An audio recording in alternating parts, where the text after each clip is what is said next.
বিশ্ব শর্মা তোমাক ফকিয়ে নি দিছিল আর তোমাক এদিন হলেও আমি এই খাস মাটিত ওলাই লৈ আহিম খাস মাটিত তোমালোকে বসবাস কৰিব লাগিব আমি মাটি বাড়ি সব বিক্ৰি কৰি এদিন কামাই ৰোজি ৰোজগাৰ কৰি আমি পাট্টার মাটি কিনি লম আর এই পাট্টার মাটি কিমান লাখ লাখ টাকা কোটি টাকা হলো আমি কিনিম কিনি লৈ কেনে তোমাক তোমার ঘর পর্যন্ত আমি কিনি লম তাৰপিছত তোমাক পাট্টাৰ মাটি এৰাই খাস মাটিত বসবাস কৰিবলৈ আমি বাধ্য কৰাম তেতিয়া চাম আপোনালোকৰ কি আজি হয়তো মই মৰি যাম মোৰ ল'ৰা ছোৱালীয়ে মোৰ নাতি পুতি হলেও তোমাক খাস মাটিত ব্যৱহাৰ কৰিব দিব ইয়াৰ কাৰণে আমি বাধ্য হ'ম আমি বাধ্যতা কৰি দেখিছে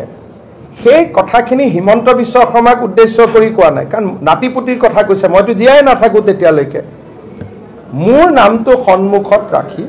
তেওঁ অসমীয়া জাতি সত্তালৈ প্ৰত্যাহ্বান দিছে তাত দুই তিনিটা কথা কৈছে যি অসমীয়াই চিন্তা কৰিব লাগে